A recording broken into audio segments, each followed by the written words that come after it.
இமயக்குருவின் இதய சீடன். ஒரு பயணம் தொடர்கிறது. நெடும் பழங்காலத்தை நோக்கி ஒரு பயணம். இந்த அத்தியாயத்தை எழுதும் போதே இது தூண்டப்போகும் விமர்சனங்கள் பற்றி நான் அறிவேன். என்னுடைய விசித்திரங்களையும் வினோதமான வழிகளையும் மீறி என்னை விரும்பும் நல்ல நண்பர்களுக்கூட எனக்கு பித்து பிடித்துவிட்டது என்று முடிவு செய்து என்மேல் உள்ள அன்பாலும் அக்கறையாலும் என்னை நல்ல மனோதத்துவ மருத்துவரை பார்க்க வைத்துவிட வேண்டும் என்று முயற்சிப்பர். ஒரு சிலர் இதை பிதற்றல் என்றும் ஒரு சிலர் இதை மனப்பிரமை என்றும் நினைத்தாலும் என் நினைவுகளை நான் சுமையிறக்கம் செய்தாக வேண்டும். இதற்கு மேலும் நீங்கள் படிக்க வேண்டும் என்று விரும்பினால் இதை படிக்கும்போது ஐம்புலன்களுக்குள் கட்டுப்பட்ட நம் தர்க்க அறிவையும் தாண்டி அதற்கு வெளியே ஓர் அதிசய உலகம் இருக்கிறது என்பதை மனதில் வைத்துக்கொண்டு படியுங்கள். என் முற்பிறவி ஞாபகங்கள் ஆயிரக்கணக்கான வருஷங்கள் பின்னோக்கி யாதவகுல நாயகன் அவதார புருஷன் ஸ்ரீகிருஷ்ணன் காலம் வரை செல்கின்றது. என் தந்தை ரிஷி விஷ்ணுபாதா மற்றும் அவரின் ஒரே மகள் இந்துமதியாகிய நான் இந்திரபிரஸ்த நகரின் புறநகர் பகுதியில் வசித்து வந்தோம். நாங்கள் யமுனை நதிக்கரை ஒட்டிய வனத்தில் அழகான பூமரங்களும் கொடிகளும் சூழ ஒரு மச்சுவர் குடிசையில் வாழ்ந்து வந்தோம். அங்கு மான்களும் மயில்களும் சுதந்திரமாக உலவிக் கொண்டிருந்தன. என் தாய் ரேணுகா என் பிரசவத்தின் போதே இறந்துவிட்டதால் என் தந்தை காட்டில் குடியிருந்த ரிஷிகளின் மனைவிகளின் உதவியுடன் என்னை வளர்த்தார்.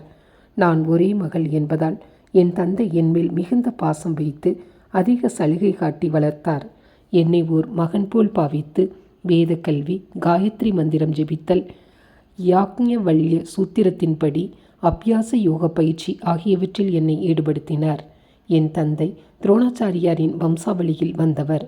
பிராமணராக இருந்த போதிலும் ரிஷி ஆவதற்காக காட்டில் குடிபெயர்வதற்கு முன்னால் வில்வித்தை, குதிரை ஏற்றம் போன்ற கலைகளை கற்றிருந்தார்.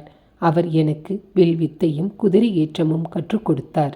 முரட்டு குதிரைகளின் மீது சவாரி செய்ய நான் பழகியிருந்தேன். நாங்கள் ஸ்ருங்காவனத்தில் மற்ற ரிஷிகளுடனும் அவர்களது குடும்பத்தாருடனும் சந்தோஷமாகவும் அமைதியாகவும் வாழ்ந்து வந்தோம். நான் ரிஷி புத்திரி என்பதால் மிகவும் ஒழுக்கத்துடன் கட்டுக்கோப்பாக வாழ்ந்து வந்தேன். எனக்கு 16 வயது ஆகும் முன் வேதங்கள், வேதாந்தங்கள், வானியல் மற்றும் அதை சார்ந்த துறைகளிலும் கற்று தேர்ந்திருந்தேன். எனது 16ஆம் பிறந்த நாளை முன்னிட்டு என் தந்தை அருகில் இருந்த ஓர் அரச மரத்தடியில் அமர்ந்து என் வாழ்க்கையை திசை மாற்றக்கூடிய வார்த்தைகளை சொன்னார். குழந்தாய், மகாவிஷ்ணு என்று அழைக்கப்படும் மாபெரும் தெய்வம் பிருந்தாவன் தோப்புக்கு அருகில் உள்ள சிற்றூரான கோகுலத்தில் யாதவ குலத்தில் கருமை நிற சிறுவனாக மனித உருவம் எடுத்திருக்கின்றார். இக்கணத்தில் அவர் கோபியர்களுடன் ஓடியாடி விளையாடி வந்தாலும் அவரால் மாபெரும் நிகழ்வுகள் நடத்தி வைக்கப்பட இருக்கின்றன. பாண்டவர்களும் கௌரவர்களும் குருஷேத்திர பெரும்போரில் மோதுவர். அதன் இடையில் கிருஷ்ணன் என்று அழைக்கப்படும் அவர் பாண்டவ சகோதரர்களில் ஒருவரான அர்ஜுனனுக்கு தேரோட்டியாக இருந்து உபனிஷத்துகளின் எளிய வடிவத்தை அவருக்கு போதனை செய்து இவ்வுலகிற்கும் அளிக்க இருக்கின்றார் என்றார். கிருஷ்ணனின் உடல் மறைந்த பிறகு கலி என்றொரு இருண்ட யுகம் தொடங்கும். இந்த யுகத்தில் மனிதர்களின் ஆயுட்காலம் குறைவாகவும் அபூர்வமாக ஒரு சிலரை தவிர இயற்கையின் இரகசியங்களை ஊடுருவி பார்க்கும் திறனையும் வேதங்களை புரிந்து கொள்ளும் திறனையும் மனிதர்கள் இழந்திருப்பர். என் வாழ்க்கை விரைவில் முடிந்துவிடும் என்று நினைக்கிறேன். அதற்கு முன் பிருந்தாவனம் செல்ல வேண்டும் என்று விரும்புகிறேன். என்னால் அங்கு சென்றடைய முடியுமா என்று தெரியவில்லை. ஆனால் உன்னால் முடியும். அங்கு கிருஷ்ணனை சந்திப்பாய். அதன் பிறகு என்ன நடக்கும் என்று எனக்கு தெரியாது.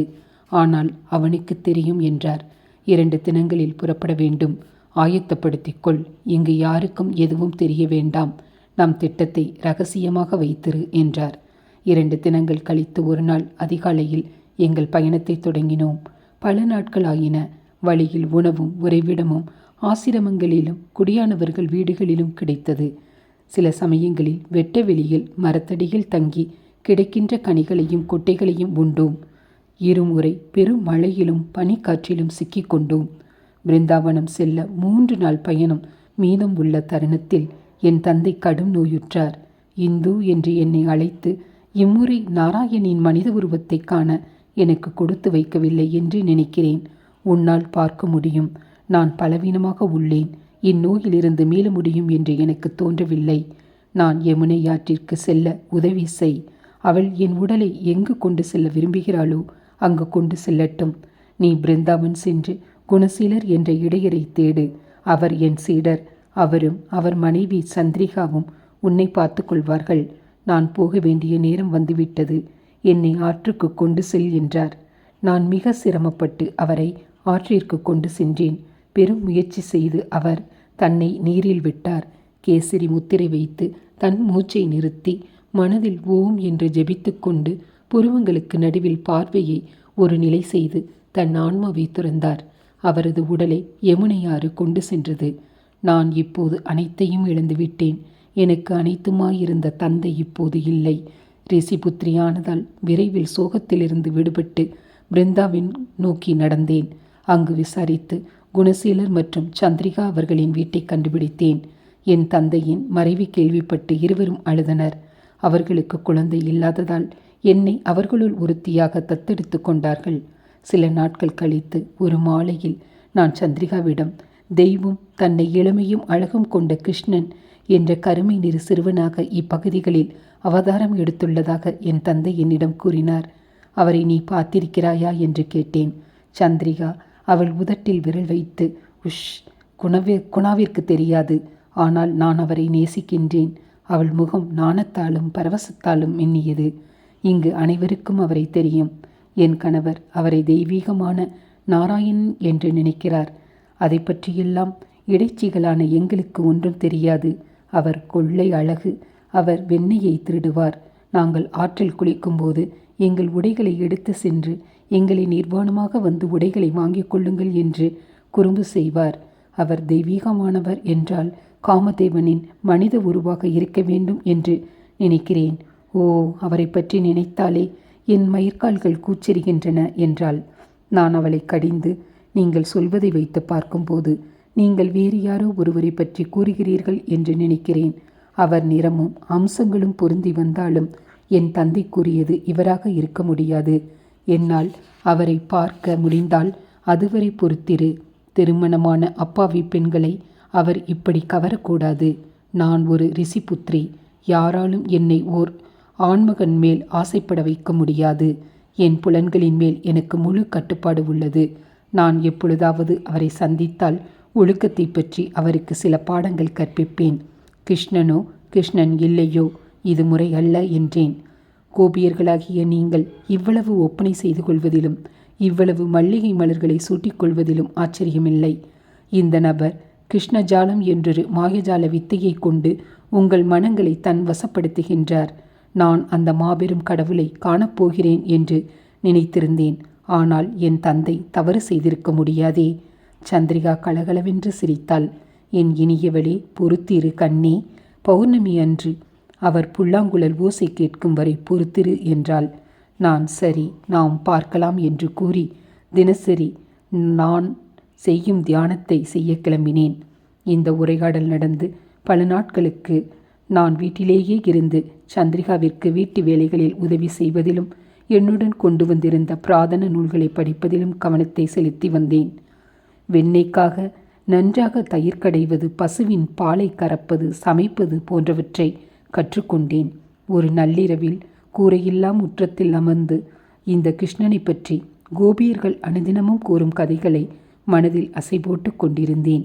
நான் மேலே பார்த்தபோது மெல்லிய வெள்ளி மேகங்களை சற்றே மூடிய அப்பழுக்கற்ற முழுமதியை கண்டேன். அப்போதுதான் அதை கேட்டேன்.